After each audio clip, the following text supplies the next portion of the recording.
الرحمن الرحيم الحمد لله رب العالمين والصلاة والسلام على الحبيب المصطفى أبي القاسم محمد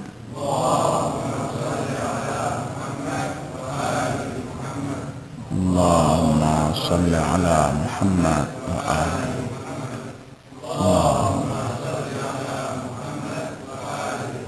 وآله الطيبين الطاهرين ولا حول ولا قوة إلا بالله العلي العظيم اللهم بحق محمد وآل محمد عليك صل على محمد وآل محمد وارزقنا ووالدينا وأزواجنا وأولادنا وذرياتنا من بعدنا حب محمد وآل محمد اللهم أحينا على ذلك وأمتنا على ذلك واحشرنا في زمرة من أحب محمدا وآل محمد مع محمد وآله يا كريم.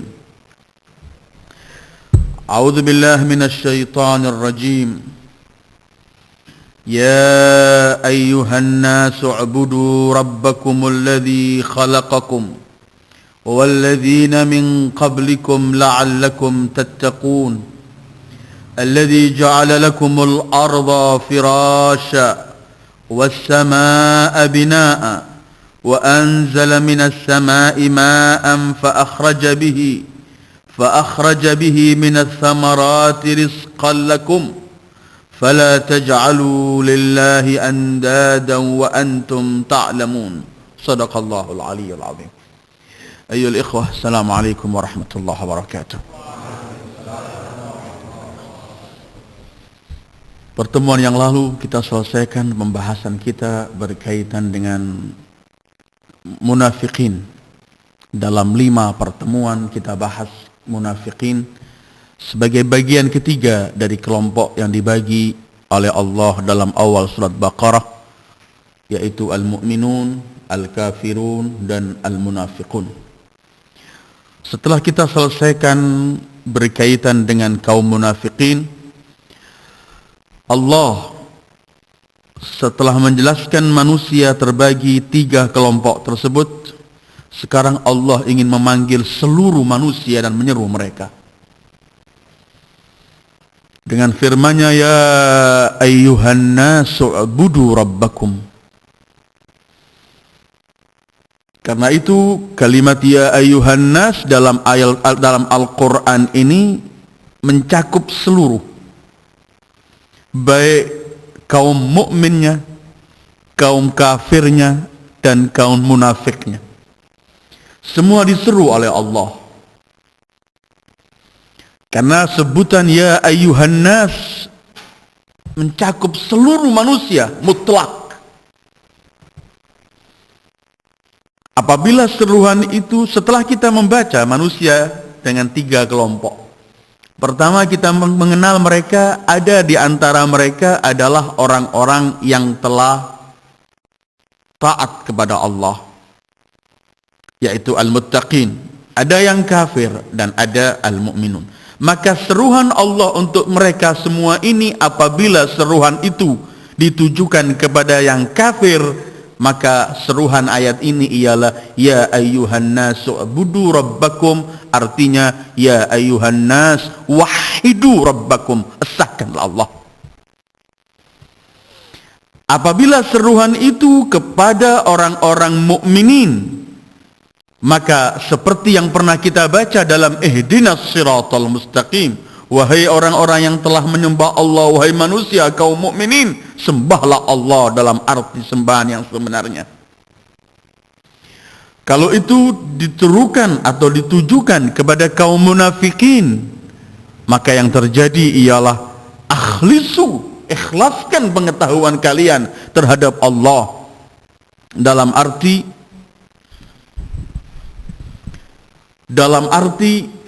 hilangkan semua penyakit-penyakit yang ada di hati kalian. Karena itu kalian harus mengesahkan Allah haqqa ma'rifah. Karena kemarin kita baca orang-orang muttaqin dalam Pertama, orang-orang mukminin yang muttaqin itu Allah sebutkan mereka ala hudam min rabbihim, dan Quran menjadi petunjuk mereka. Kalau kita membaca sifat-sifat mereka orang-orang kafirin, kita tahu mereka orang-orang kafir yang telah distempel oleh Allah hati mereka. Khatamallahu ala qulubihim wa ala sam'ihim wa ala absarihim insyaallah. Kalau kelompok ketiga kaum munafikin, kita ketahui mereka adalah orang-orang yang sakit hatinya. Fi qulubihim maradun fazadahumullahu marada. Atau mereka-mereka yang disebutkan oleh Allah summun bukmun umyun fahum la yarji'un. Maka untuk semua itu seruan Allah dalam ya ayyuhan nas mutlak, agar manusia yang kafir mengesahkan Allah, agar manusia yang sudah mukmin lebih mengkokohkan arti ibadah mereka. Mereka yang munafik, agar mereka campakkan kenifakan dari penyakit-penyakit hati mereka, kemudian semua berfokus hanya mengabdi dan menyembah kepada Allah. Karena itu seruannya ya ayyuhan nasu'budu rabbakum. Karena seruhan itu biasanya mutlak. Seruhan itu adalah bisa juga tambih lil ghafil, mengingatkan orang yang lupa. Atau seruhan itu juga mengatakan ta'rif atau ta'lim lil jahil, memberitahu yang tidak tahu. Atau seruan itu bukan untuk mengingatkan orang yang lupa, bukan memberitahu orang yang tidak tahu, tapi mengajak supaya lebih semangat orang yang sudah taat. Tetaplah kalian bertaat kepada Allah, seperti kita selalu berkata ihdinas siratal mustaqim, padahal kita sudah dalam hidayah, tetapi oleh Allah selalu diperintah untuk selalu kita mohon kepada Allah al-hidayah. Ya ayyuhan nas, begitu seruhan Al-Quran. Dalam kitab Al-Bayyinat, dalam tafsir ayat Al-Quran, disebutkan bahwa dalam Al-Quran ada 15, sekitar 15 Allah menggunakan kalimat ya ayyuhan nas, dan ada 99 Allah menggunakan kalimat ya ayyuhalladzina amanu. Jadi ada seruhan ya ayyuhan nas mutlak, itu ada 15 menurut kitab Al-Bayyinat ini. Ada ya ayyuhalladzina amanu, itu ada 89 dalam Al-Quran. Dalam Al-Quran bentuk seruhan Allah ini bermacam-macam. Ada yang semacam ini mutlak untuk seluruh manusia, yaitu ya ayyuhan nas atau ya bani Adam. Dalam Al-Quran banyak kalimat semacam ya ayyuhan nas, ya bani Adam. Ini seruhan untuk seluruh umat manusia, semua lapisan manusia, yang kafir, yang mukmin, yang munafik, yang taat, yang maksiat, semuanya ya ayyuhan nas, ya bani Adam, mutlak.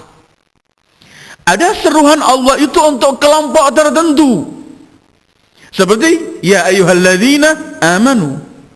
Atau kita menemukan ya bani Israel, bahkan untuk umat tertentu.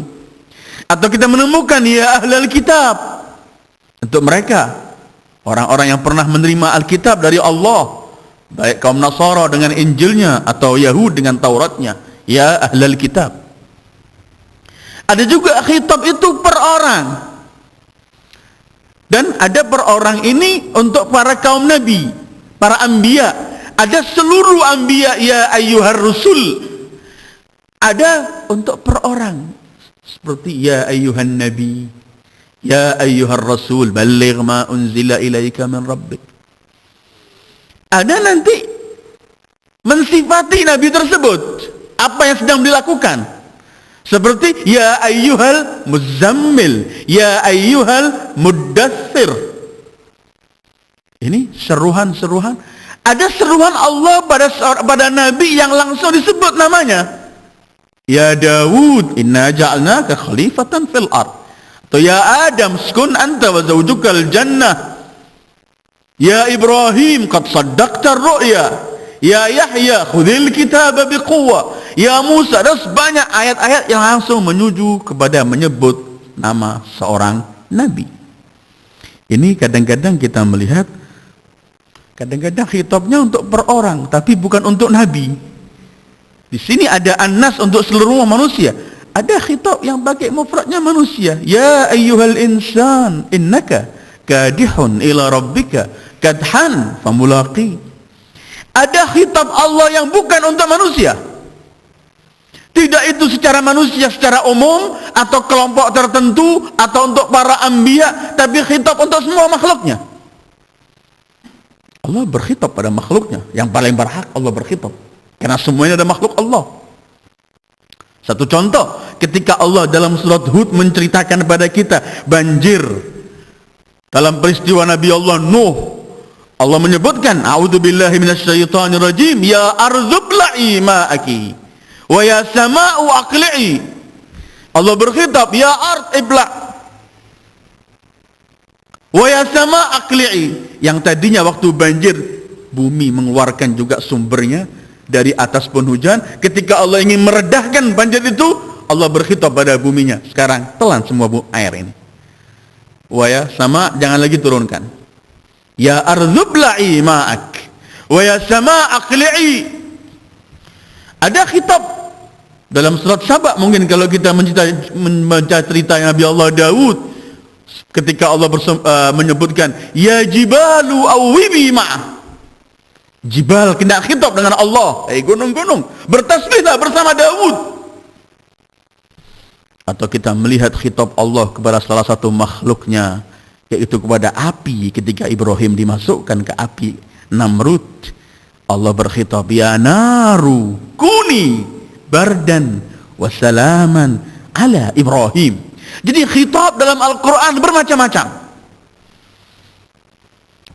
Yang ada malam ini yang kita kaji ialah ya ayyuhan nas, wahai seluruh umat manusia mutlak. Dan khitab ini untuk manusia saat turunnya ayat ini di zaman Sayyidil Wujud sallallahu alaihi wa alihi. Dan untuk manusia setelah beliau, untuk manusia hari ini, dan untuk manusia yang akan lahir sepanjang zaman, tetap kena khitab ini, ya ayyuhan nas ubudu rabbakum. Hai seluruh manusia, sembahlah Tuhan kalian. Ini khitab Allah untuk umat manusia mutlak seluruhannya. Ya ayyuhan nas ubudu rabbakumul ladzi khalaqakum walladzina min qablikum la'allakum tattaqun. Seruhan Allah hanyalah, hai seluruh manusia, sembahlah Allah. Mungkin orang berkata, kalau si mukmin disuruh ibadah, iya, kenapa si kafir yang belum beriman juga disuruh beribadah kepada Allah? Sebenarnya khitab itu umum. Kalau orang kafir juga kena khitab disuruh ibadah, maka untuk dia beribadah harus mengenal Allah, harus mencari siapa Allah penciptanya. Karena tidak bisa kita menyembah zat yang tidak kita kenal. Orang mukmin telah berikrar mengenal Allah, tetapi orang kafir tetap juga mendapatkan khitab agar mereka beribadah. Cara beribadah agar mereka mencari Allah, agar mereka mengenal Allah, mempelajari Allah, dan kemudian menyembahnya. Itu kan syarat untuk ibadah. Seperti kita diperintah oleh Allah, salatlah. Salat ini mungkin orang berkata yang bisa salat yang cuman punya wudu. Yang nggak punya wudu bagaimana sholat? Ketika ada perintah sholatlah, artinya kamu nggak bisa sholat tanpa wudu. Kalau diperintahkan sholat artinya wudu dulu baru sholat. Karena itu khitab untuk orang kafir pun kena khitab. Ya ayyuhan nasu ubudu rabbakumul ladzi khalaqakum. Hai manusia, sembahlah Allah yang menciptakan kalian. Allah sebenarnya, mungkin akan saya ulang sedikit. Sebenarnya waktu kita sampai kepada iyyaka na'budu, kita banyak membicarakan arti ibadah.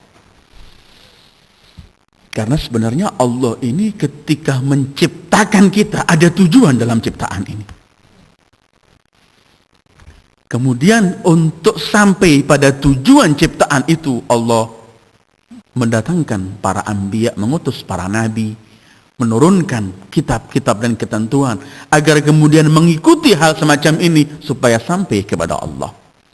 Ya ayyuhan nasu ubudu rabbakum.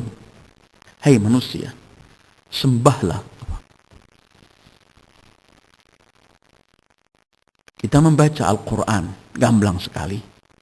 Wa ma khalaqtul jinna wal insa illa liya'budun.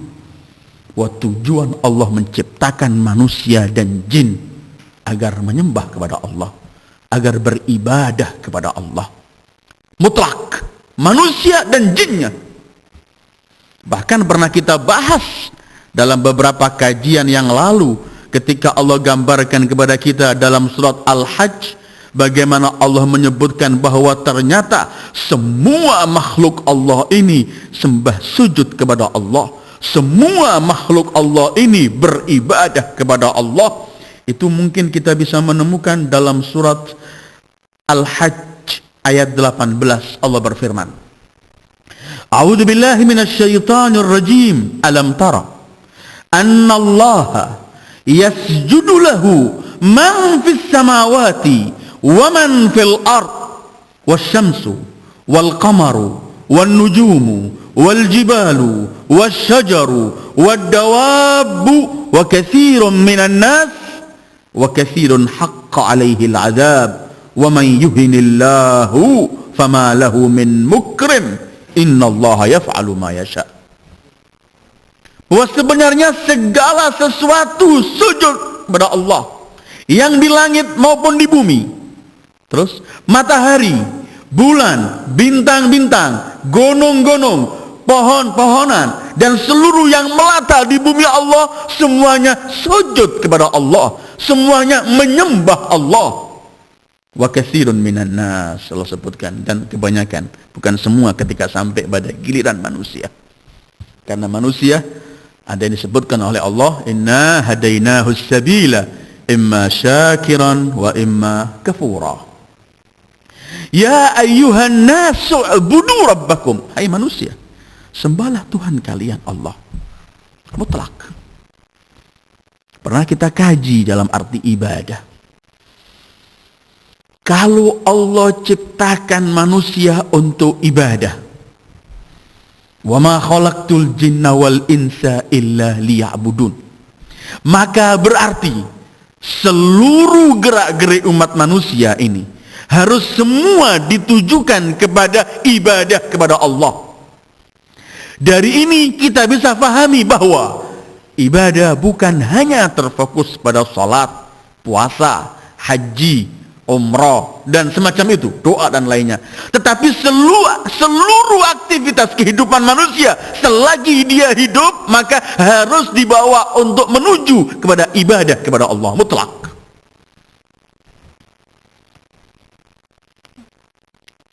Pernah waktu kita kaji Iyyaka na'budu, saya sebutkan ungkapan Al-Imam As-Shadiq ketika beliau ditanya mal ibadah, apa sih ibadah itu?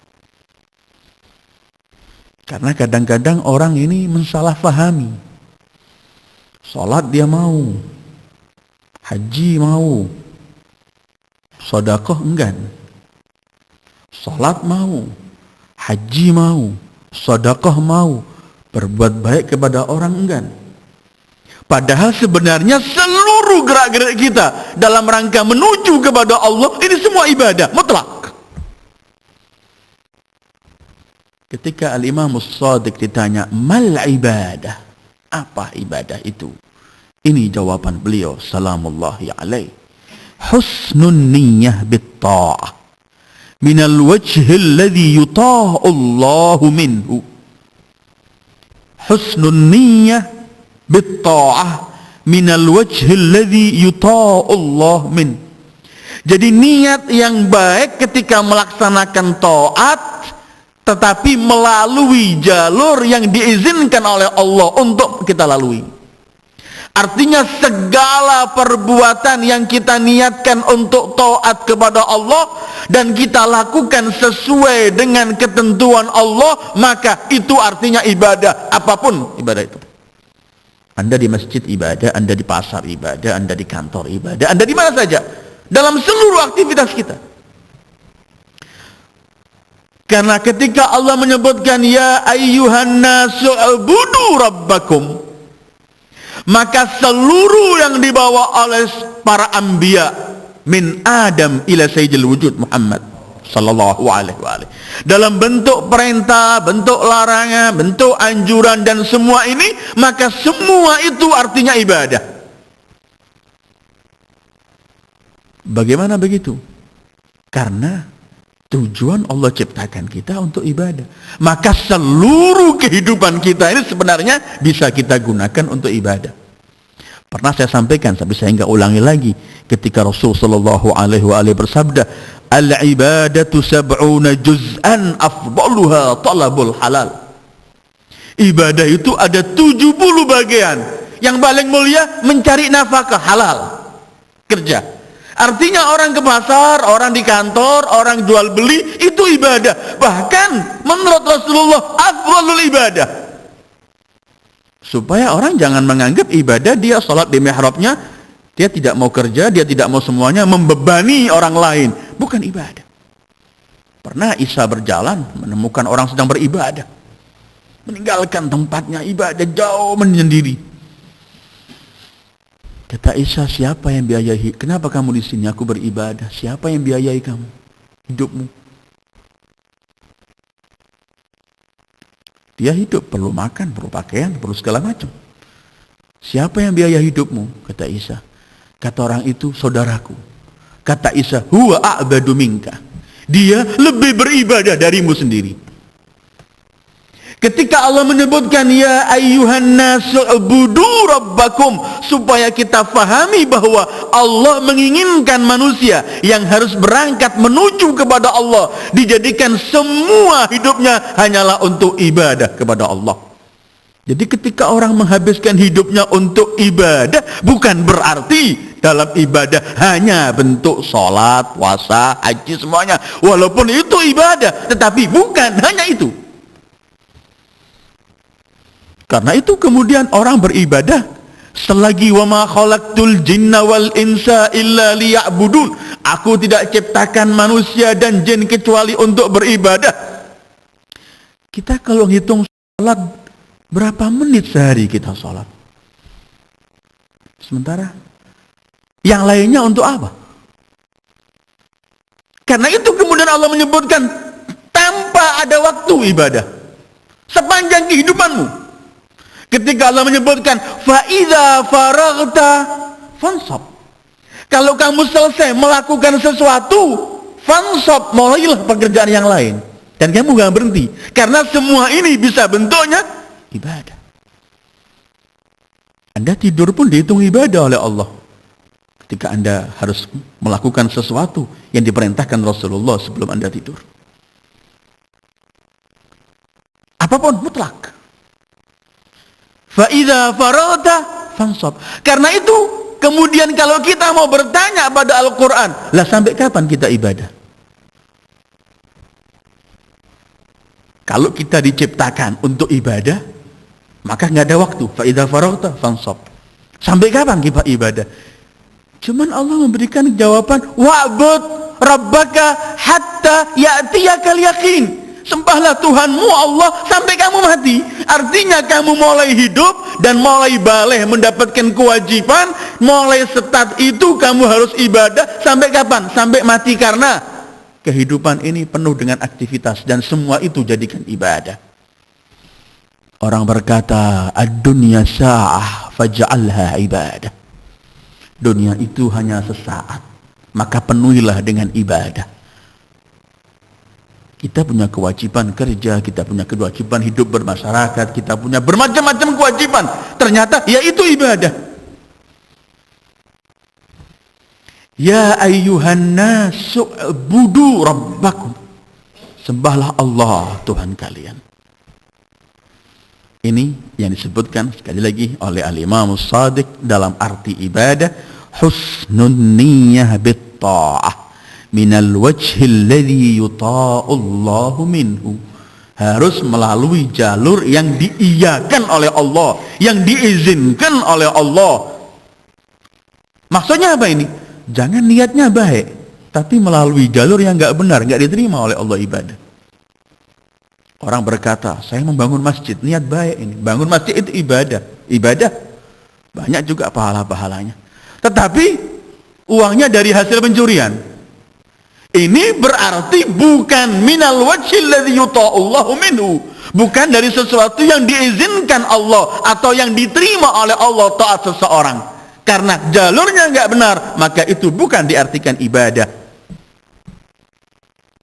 Innallaha jamil la yaqbalu illa jamil. Innallaha tayyib la yaqbalu illa tayyib. Husnun niyyah min at-ta'ah.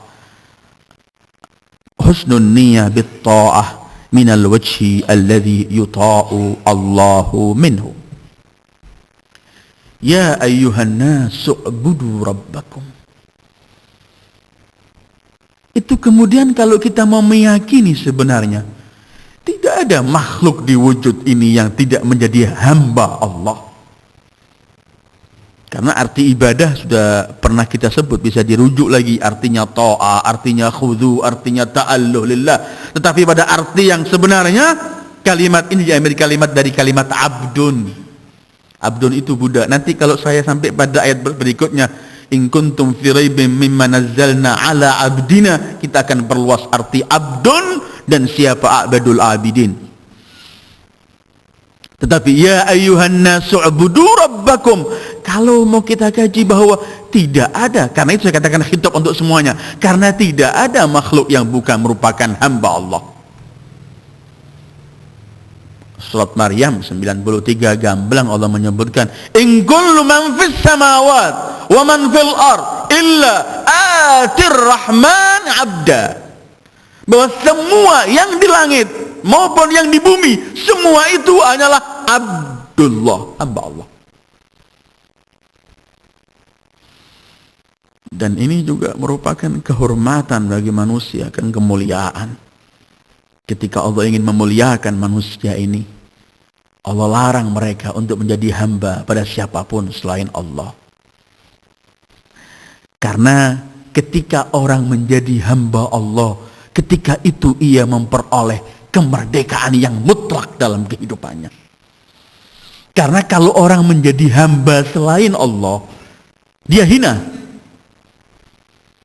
Bedanya apa orang menjadi hamba Allah dengan menjadi hamba selain kepada Allah? Kalau orang menjadi hamba kepada selain Allah, yang terjadi ialah ia harus memberikan semua kepada sayyiduhu, majikannya. Karena dia milik dia. Jadi kalau orang itu punya hamba, maka semua yang dimiliki hamba itu harus kembali kepada majikannya. Artinya menjadi abdun selain Abdullah, kita setor, kita berikan semua yang kita miliki untuk dia. Tetapi kalau kita menjadi Abdullah, beda. Kita cuma menerima dari dia Allah, bukan memberi. Dan kedua ini ada perbedaan yang jauh. Ketika kita jadi Abdullah, kita cuma mendapat dari Allah. Wa in ta'uddu ni'matallahi la tuhsuha. Dan begitu banyak nikmat-nikmat Allah yang beri kita. Tapi kalau menjadi hamba selain Allah, tersiksa. Ya ayyuhan nasu ubudu rabbakum. Dan di sini juga Allah gunakan kalimat rabbakum, bukan ubudullah. Di sini untuk Allah lebih nampakkan lutfahu wa rahmatuhu li abdi, sebagai Allah yang memiliki mereka, yang membimbing mereka. Sembahlah aku. Karena itu Allah menyebutkan wa iyaya fa'budun, jangan nyembah yang lainnya, hanya kepadaku. Kemarin di akhir kita berbicaraan mengenai kaum munafikin, ketika sampai pada perumpamaan demi perumpamaan kaum munafikin, kita sebutkan ayat ketika Allah menyebutkan menyembah selain Allah itu adalah kebodohan, karena lemah. Manusia yang lemah memohon kepada yang lemah juga, yaitu berhala-berhala yang enggak berarti. Allah akhiri dha'ufat talibu wal matlub.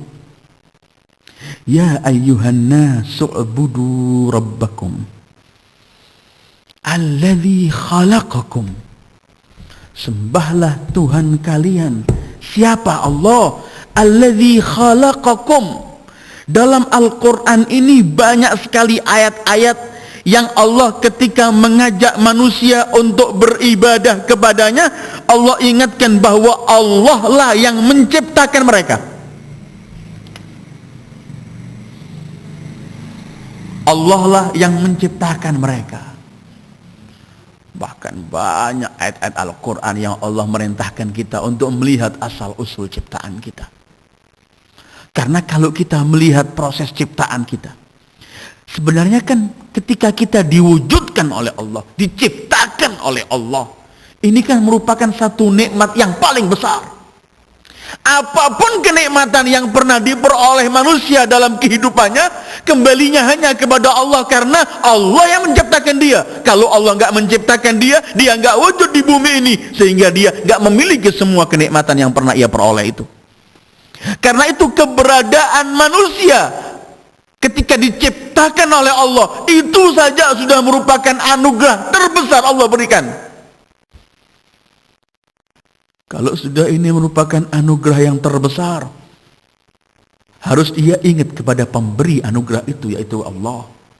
Harus ia ingat kepada pemberi nikmat itu, yaitu Allah.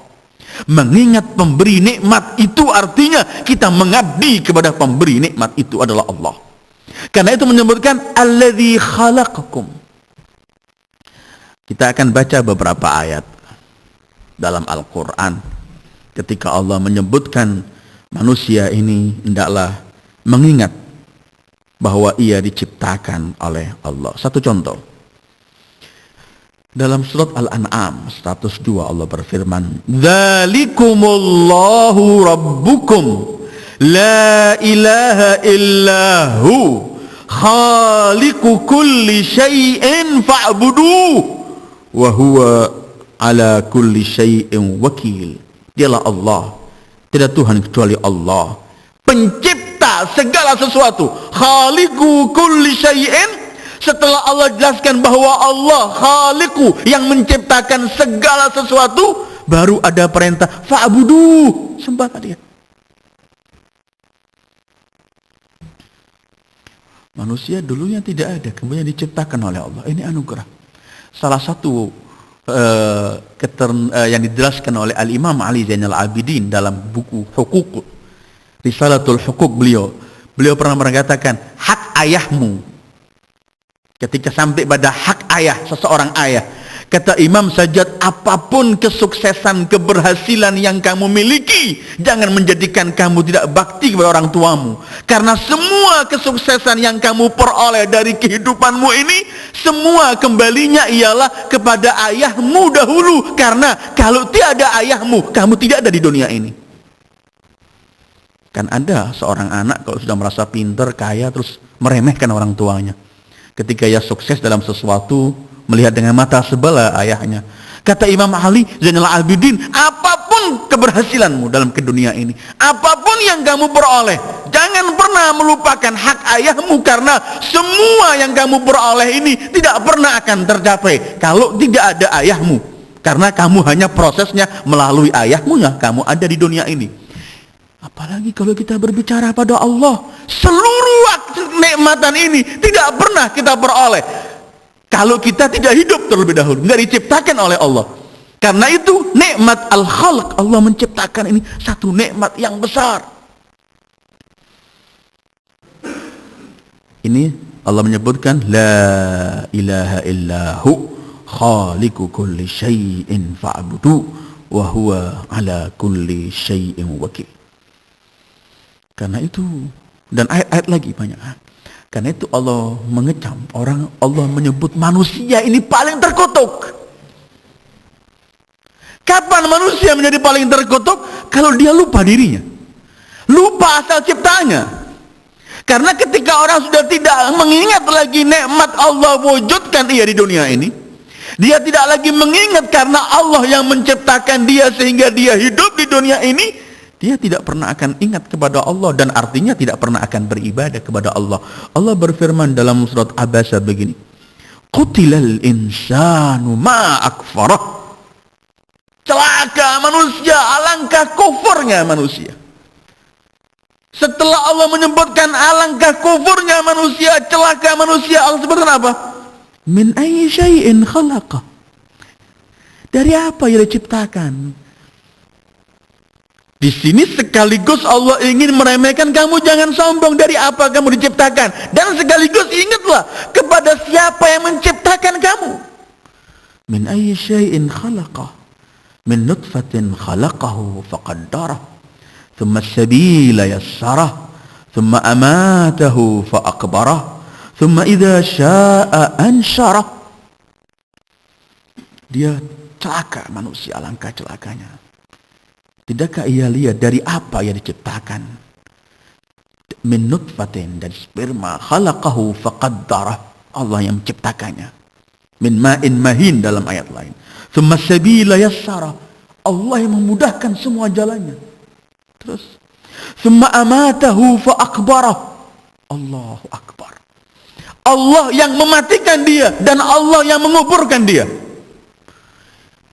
Ini Allah ingin mengingatkan kita, celakanya manusia kalau nggak ingat pada asal usul ciptaannya.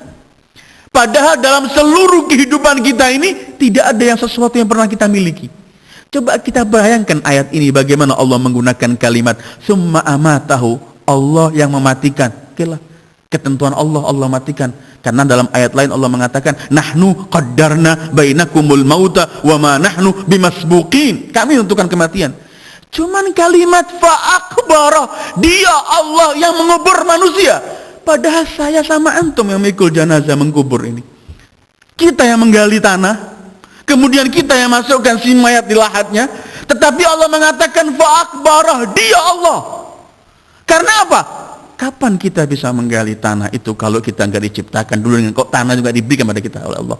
Kapan kita bisa membawa mayat ini kalau nggak Allah dulu memberikan kita kekuatan? Artinya dalam semua kehidupan kita ini yang ada cuma Allah. Hatta sesuatu yang sepintas kita lihat, kita yang melakukan, pada dasarnya bukan, itu Allah. Contohnya ini, tsumma amatahu fa'akbarah. Masalah, coba kita lihat, akan saya bawa antum pada Ibrahim ketika berdebat, argumen demi argumen yang disampaikan oleh Ibrahim ketika beliau berdebat atau menyampaikan siapa yang berhak untuk disembah. Karena hubungannya alladzi khalaqakum, abis ya ayyuhan nasu ubudu rabbakum alladzi khalaqakum. Jadi Allah menggunakan bahwa Allah yang menciptakan dan ini anugerah besar, maka ingatlah pada pemberi anugerah. Untuk mengingat itu maka harus kamu menyembahnya. Dan kalau kalau Allah menciptakan kita untuk ibadah, maka penciptaan itu sendiri sebagai dalil dan bukti kekuasaan Allah dan anugerah yang Allah berikan pada kita, maka itu tidak punya alasan kecuali hanya beribadah kepadanya. Ada satu dialog Ibrahim, saya akan bacakan beberapa ayatnya. Watlu alaihim naba'a Ibrahim idh qala li abihi wa qaumihi ma ta'budun. Baca cerita Ibrahim ketika berkata pada pamannya Azar, yang disebut ayahnya, dan pada kaumnya, apa yang kalian sembah? Ma ta'budun. Qalu na'budu asnaman fanadhallu laha akifin. Kami menyembah berhala-berhala ini. Ini berhala-berhala yang mereka ciptakan, ini yang mereka sembah. Terus kata Ibrahim, qala hal yasma'unakum id tad'un. Apakah berhala-berhala ini mendengarkan kalau kalian panggil? Kalau kalian seru, bisa mendengarkan kalian? Au yanfa'unakum au yadurrun. Atau berhala-berhala ini bisa memberi manfaat kepada kalian, atau bisa menyelamatkan kebahayaan madharrah dari kalian? Qalu bal wajadna aba'ana kadzalika yaf'alun. Kata mereka, ya kita menemukan nenek moyang kita menyembah ini. Karena itu nanti sebentar lagi ayat yang kita baca juga, alladzi khalaqakum walladzina min qablikum. Jangan jadikan alasan nenek moyang itu. Qalu bal wajadna aba'ana kadzalika yaf'alun. Kata Ibrahim, qala afara'aitum ma kuntum ta'budun antum wa aba'ukumul aqdamun fa innahum aduwwun li illa rabbal alamin. Tahukah kalian bahwa apa yang kalian sembah sekarang ini dan yang disembah oleh nenek moyang kalian yang semuanya, semua itu musuh bagiku, karena aku hanya berkiblat dan menyembah Rabbal Alamin. Ketika ingin mengenalkan Allah yang ia sembah, Rabbul Alamin, dan semua berhala yang mereka sembah ini salah, tidak memberi manfaat, tidak memberi madarat, tidak bisa menolong mereka, tidak mendengar kalau dipanggil. Ketika Ibrahim ingin mengenalkan siapa Allah yang kusembah, dengarkan Ibrahim. Fa innahum aduwwun li illa rabbal alamin. Siapa rabbal alamin yang disembah oleh Ibrahim? Pertama dalil yang dibawa oleh Ibrahim, alladzi khalaqani fahuwa yahdin. Dia Allah yang menciptakan aku. Menciptakan. Gandengannya dengan ibadah. Kalau kita nggak kenal yang menciptakan kita, mustahil kita akan menyembah kepadanya. Karena itu orang yang congkak itu yang berpaling kepada Allah. Daraba lana mathalan wa nasiya khalqa. Sering orang begitu. Alladzi khalaqani fahuwa yahdin. Dia Allah yang menciptakan aku. Baru Allah yang memberi petunjuk kepadaku. Terus walladzi huwa yut'imuni wa yasqin, yang memberi aku makan dan minum. Wa idza maridtu fahuwa yashfin, kalau aku sakit memberikan kesembuhan pada. Tetapi untuk memberi bimbingan, memberi makan, memberi minum, menyembuhkan, itu nomor sekian. Yang pertama, alladzi khalaqani. Hubungan ibadah harus mengenal dulu siapakah Allah. Allah adalah yang menciptakan kita.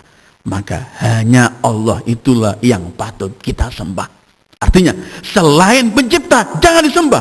Itulah Allah ketika mengenalkan, tadi yang saya baca 102 Ali Imran, dzalikum rabbukum, dzalikumullah rabbukum, la ilaha illahu, khaliqu kulli syai'in fa'budu. Ya ayyuhan nasu ubudu rabbakumul ladzi khalaqakum, yang menciptakan kalian.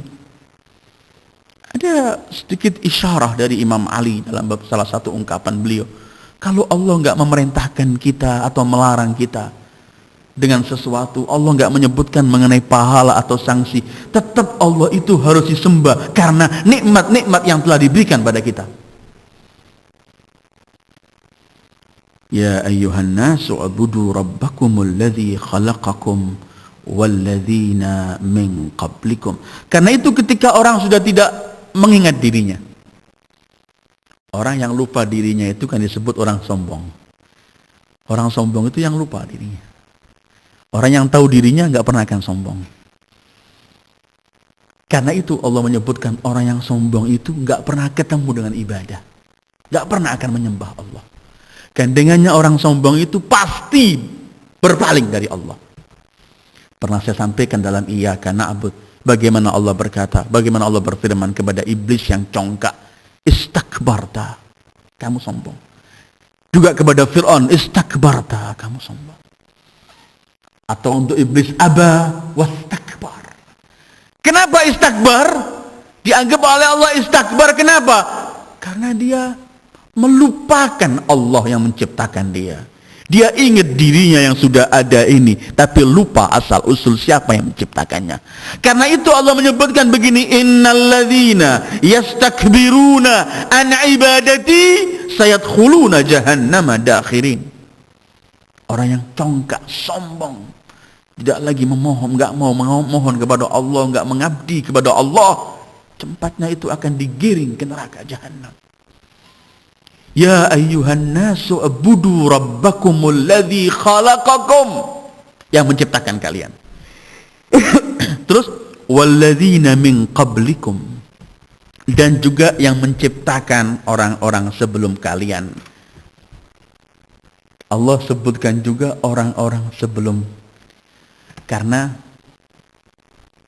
banyak ayat Al-Quran yang menyebutkan supaya orang mengetahui bahwa seruan ibadah ini untuk seluruh umat manusia yang awal sampai akhir. Dan yang disembah itu adalah Allah yang menciptakan kalian ini sekarang, dan yang menciptakan orang-orang terdahulu sebelum kalian. Karena seperti tadi yang saya baca di Syu'ara, ada orang-orang gak menyembah Allah yang mereka andalkan nenek moyang mereka. Nenek moyang kita dulu menyembah berhala. Katanya Allah, nenek moyang kalian juga itu ciptaanku. Sama, aku menciptakan. Artinya yang namanya diciptakan itu abdun, yang namanya diciptakan itu makhluk.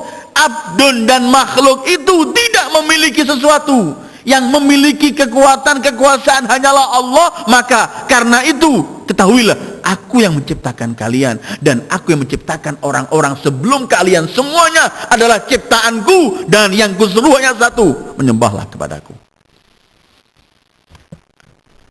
Mungkin juga mereka juga selalu sering mengkultuskan orang-orang sebelum mereka. Karena Allah menyebutkan, kalau kalian mau menganggap mereka itu orang-orang besar, kalian kultuskan sehingga kalian ikuti, maka ketahuilah mereka itu juga aku yang menciptakan mereka. Maka tidak ada alasan kalian untuk tidak menyembahku, Allah yang menciptakan kalian dan menciptakan umat-umat terdahulu. Seperti dalam Syu'ara pernah juga kita baca dialog Musa ketika Musa mengenalkan Allah di hadapan Fir'aun, ketika juga Fir'aun ingin mengingat-ingat orang-orang terdahulu. Ketika Fir'aun ingin menyebut-nyebut lagi bagaimana nasib ayah-ayah kita yang terdahulu, bagaimana orang-orang yang dulu tidak kenal kamu, bagaimana nasib mereka itu, kata Musa, tetap Tuhan kami adalah Allah yang menciptakan segala sesuatu. Begini Musa menyebutkan. Qala Fir'aunu wa ma rabbul alamin. Kata Fir'aun, Musa, siapa sih Rabbul Alamin yang kamu ajak kita untuk mengesahkannya, menyembah? Karena begini ayyuhal ikhwah, tidak ada seorang nabi diutus oleh Allah. Silakan Anda membaca Quran, ayat-ayat yang menceritakan nabi. Pasti mereka akan berkata kepada umatnya, ya qaumi ibudullah. Pasti seruannya untuk menyembah kepada Allah. Maka Fir'aun pun diajak oleh Musa untuk menyembah Allah yang esa, dalam arti beribadah kepada Allah. Allah berfirman dalam An-Nahl begini, a'udzubillahi minasyaitonir rajim. Walaqad ba'atsna fi kulli ummatin rasulan an i'budullaha wajtanibut taghut. Kami telah utus di setiap umat ada seorang rasul yang kami utus. Seruhan Rasul itu pasti ani'budullah, sembah Allah yang esa. Ketika Musa sampai di istana Fir'aun ingin mengenalkan Allah Rabbul Alamin agar menyembahnya, qala Fir'aunu wa ma Rabbul Alamin. Kata Musa, qala Rabbus samawati wal ardi wa ma bainahuma in kuntum muqinin. Di sini walaupun Musa tidak menggunakan kalimat seperti Ibrahim, Rabb itu ialah alladzi khalaqas samawati wal ard wa ma bainahuma in kuntum muqinin, tetapi ungkapan Rabbus samawat itu juga menunjukkan pemilik samawat, dan yang memiliki itu adalah yang menciptakan, seperti kita pernah bahas dalam Rabbul Alamin di Fatihah kemarin. Qala liman haulahu ala tastami'un. Qala, ini kata Musa, Rabbukum wa rabbu abaikumul awwalin. Allah itu ialah Tuhan kalian dan Tuhan ayah-ayah kalian yang terdahulu. Ya ayyuhan nasu ubudu rabbakumul ladzi khalaqakum walladzina min qablikum. Allah kemudian sebut ayat ini akhirnya begini. Kenapa kita disuruh menyembah Allah? Ayatnya la'allakum tattaqun. Ternyata tujuan Allah menciptakan kita untuk ibadah. Ternyata ibadah itu bukan tujuan akhir. Ada lagi tujuan akhir.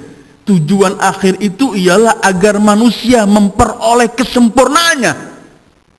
Karena Allah setiap menciptakan makhluknya, pasti Allah akan bimbing makhluk itu agar sampai kepada titik kesempurnaannya.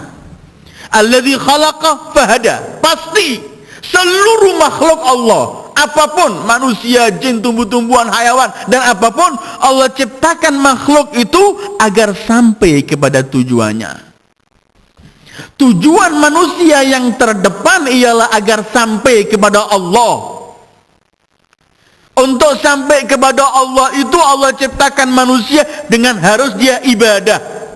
Setelah ia ibadah, maka ibadah itu akan membawa dia konsekuen dengan syariat yang dibawa Rasul Shallallahu Alaihi Wasallam, dalam arti hidupnya dinaungi oleh ketakwaan, dan dengan takwa itu ia sampai kepada Allah. Karena yang pernah kita bahas muttaqin kemarin, takwa adalah puncak dari seluruh arti ibadah. Jadi, wa ma khalaqtul jinna wal insa illa liya'budun. Sampai kapan? Apakah ibadah ini cukup merupakan tujuan pokok kita, tujuan akhir kita? Ternyata ayat-ayat lain Allah menyebutkan tidak. Ibadah itu menyampaikan kamu pada tujuan yang lebih tinggi lagi. Apa tujuannya itu? La'allakum tattaqun, agar kalian menjadi orang yang bertakwa. Karena kalau ibadah itu artinya luas, maka sebenarnya orang yang hidup dalam ketakwaan itu orang yang benar-benar ibadah kepada Allah, karena ia sampai pada tujuannya. Kalau ibadah itu cuman kita artikan hal-hal tertentu saja, bukan semua aktivitas kita, maka hal-hal yang bukan yang kita anggap ibadah, kita akan naungi dengan apa kita meraktekkan hal-hal tersebut. Sekali lagi, la'allakum tattaqun, agar kalian menjadi orang yang bertakwa. Karena itu, ayyuhal ikhwah, sering saya ulang-ulangi ayat ini. Tapi memang satu ayat Al-Quran itu bisa dibuat sekian banyak dalil, dan itulah besarnya Al-Quran. Sering saya sebutkan bahwa manusia ini berjalan, ya ayyuhal insanu innaka kadihun ila rabbika kadhan famulaqi. Yang kita tuju adalah Allah. Itu tujuan kita. Untuk sampai ke sana kita perlu ada yang mengantarkan. Yaitu perlunya kita tahu jalan. Untuk supaya kita tahu jalan itu, Allah ngutus para nabi menunjukkan pada kita jalan ini jalannya. Kalau kita di jalan itu, kita kemudian dibimbing untuk melakukan satu pekerjaan yang namanya ibadah. Ibadah ini harus dinaungi dengan ketakwaan, sehingga semua perbuatan kita terkontrol. Karena itu ketika Allah mensifati aulianya, nggak mengatakan mereka orang-orang yang bertakwa, selesai, tidak. Tapi Allah mengatakan mereka orang-orang yang selalu dalam bimbingan takwa. Dengan fi'il mudhari'. Ala inna awliya Allahi la khawfun alaihim wa hum yahzanun alladzina amanu, bukan wattaqau, tidak, alladzina amanu wa kanu yattaqun. Semua dalam bimbingan takwa. Ini sebenarnya puncak arti ibadah. Jadi kita diciptakan untuk ibadah. Ibadah kapan kita lakukan? Sepanjang kehidupan, mutlak. Jangan pernah berhenti. Fa iza faraghta fansab. Sampai kapan kita ibadah? Selagi hidup. Karena wa'bud rabbaka hatta ya'tiyakal yaqin. Kemudian sampai kapan kita ibadah? Sampai mati. Menyampaikan kemana tujuan akhir ibadah ini? Agar kita menjadi orang yang paling sempurna. Kapan orang menjadi sempurna? Ketika ia hidup dengan takwa kepada Allah. Karena orang yang bertakwa ini kan Allah berikan cahaya yang bisa menembus segala sesuatu. Orang yang bertakwa itu akan nampak sesuatu, segala sesuatu pada aslinya. Ya ayyuhalladzina amanu in tattaqullaha yaj'al lakum furqana. Furqan itu bisa diberi oleh Allah untuk memiliki satu alat untuk memisahkan mana yang hak, mana yang batil, mana yang baik, mana yang jelek. Tidak bisa ditutupi. Itu Furqan.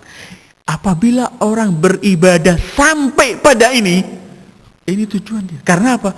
Dia tidak pernah akan lagi hidup dalam kegelapan, karena dia tahu mana yang gelap dan mana yang cahaya. Tidak pernah ia hidup dalam kebingungan, karena dia tahu mana yang gamblang dan mana yang masih rabang.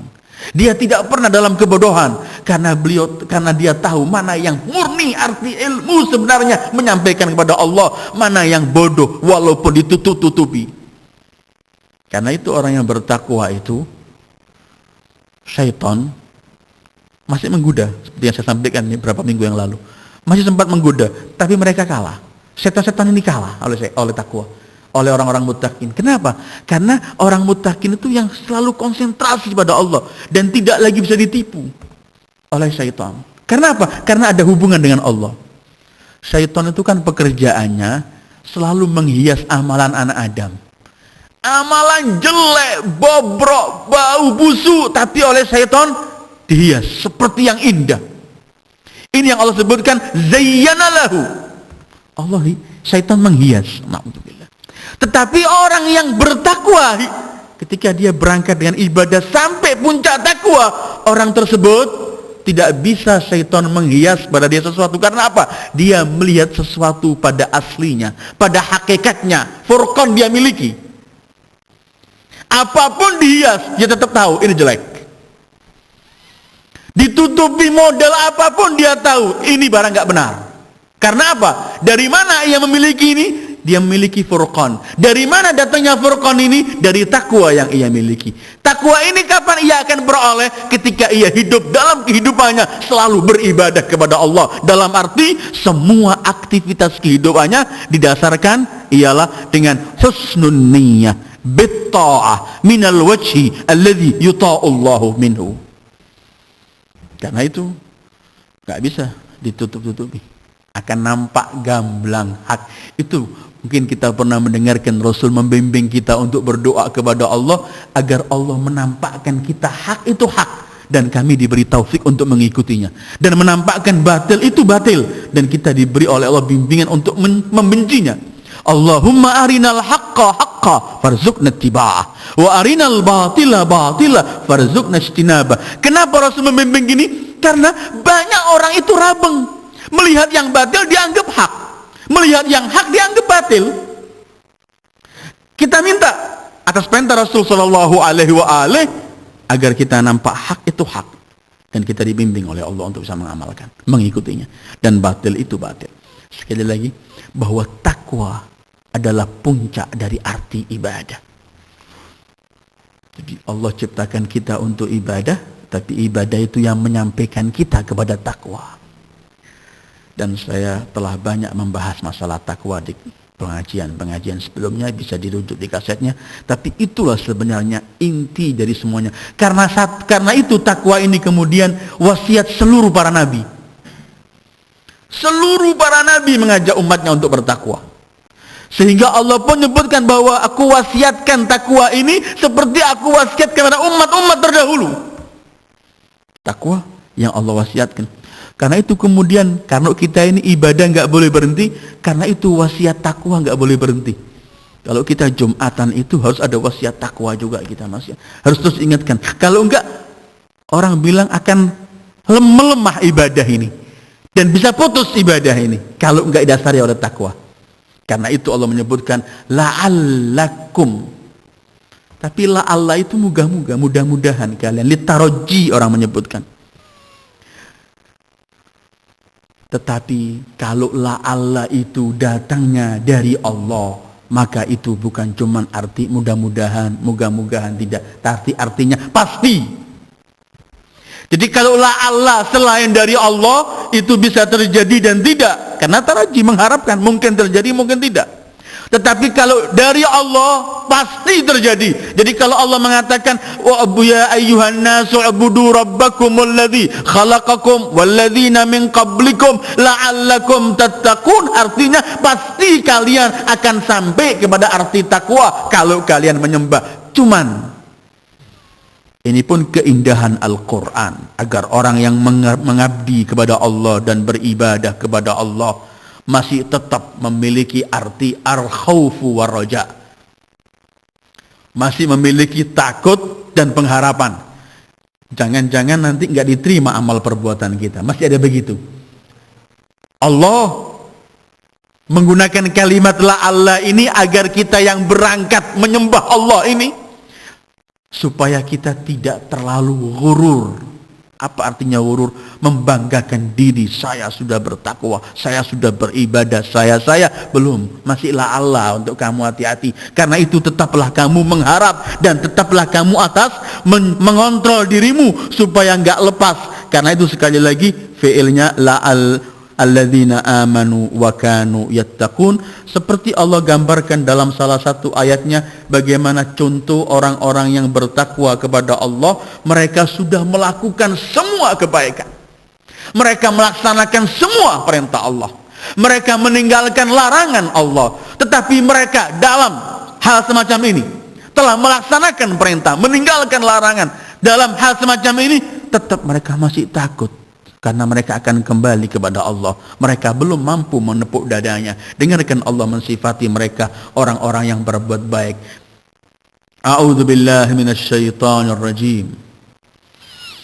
Innal ladzina hum min khasyati rabbihim mushfiqun walladzina hum biayati rabbihim yu'minun walladzina hum birabbihim la yusyrikun walladzina yu'tuna ma ataw wa qulubuhum wajilatun annahum ila rabbihim raji'un ulaika yusari'una fil khairat wa hum laha sabiqun.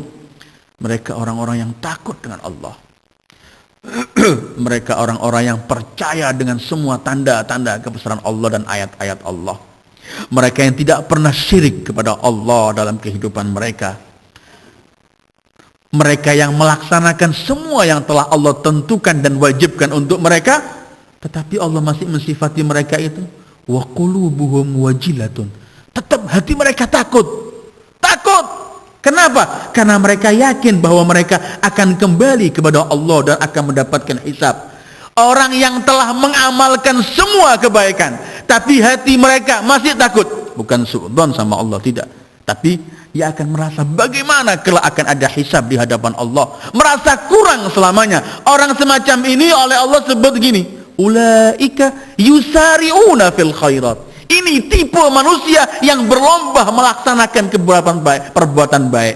Jadi orang yang yusari' fil khairat itu orang yang mengamalkan sekian banyak semua kewajiban tapi tetap takut. Jangan ada orang menepuk dada. Kalau sudah beramal sedikit dia menepuk dada. Imam Ali pernah didatangi oleh seseorang, orang yang dekat pada beliau.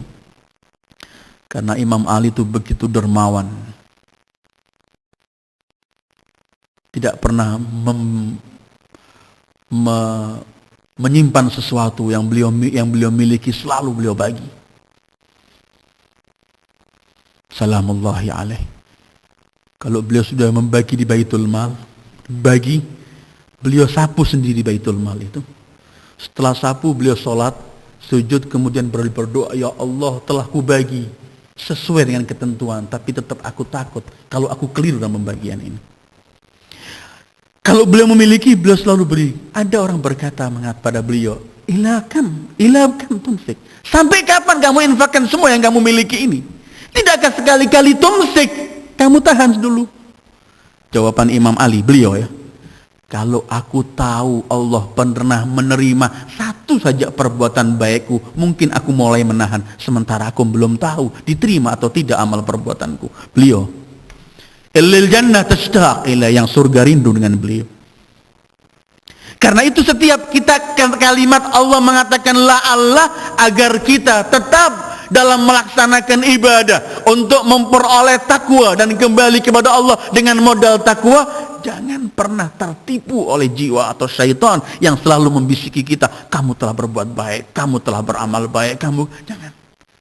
Anggap selalu kita kurang. Dan begitulah orang mukmin sebenarnya. Walladzina yu'tuna ma atau wa qulubuhum wajilatun annahum ila rabbihim raji'un. Kalau ada seorang makhluk yang bisa membanggakan dirinya karena ketakwaannya, karena ibadahnya, karena mulianya di sisi Allah, karena semuanya, maka beliau mungkin sayyidul wujud Muhammad sallallahu alaihi wa alihi. Tetapi beliau itu sendiri, datang salah satu istrinya ketika beliau bengkak kakinya karena tahajud. Beliau, tidakkah kamu, jangan memaksa diri, kamu telah diampuni oleh Allah, kamu gak punya dosa.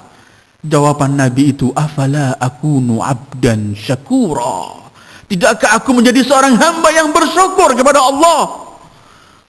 Maka kalau beliau di hadapan Allah tidak pernah melihat diri beliau melakukan sesuatu. Bahkan dalam Al-A'raf Allah pernah menggambarkan beliau dalam firman-Nya, la amliku li nafsi naf'an wala darra. Aku enggak memiliki sesuatu manfaat atau madhar untuk diriku. Ini kalau beliau di hadapan Allah. Karena itu kalau ada orang beramal baik siapapun, jangan pernah menepuk dada. Jangan pernah ada di hadapan Allah kita ini bahwa kita sebenarnya apapun yang kita lakukan. Sebelum saya akhiri, mungkin kita masih ingat ungkapan Al-Imam Sajjad, ya Allah, kalau aku sujud dari mulai Engkau ciptakan dunia sampai akhir dunia ini, aku hanya sujud dan tidak pernah mengangkat kepalaku. Sampai buta mataku, sampai dahiku dimakan tanah, aku belum mampu mensyukuri nikmatmu sekian 00%, ya Allah.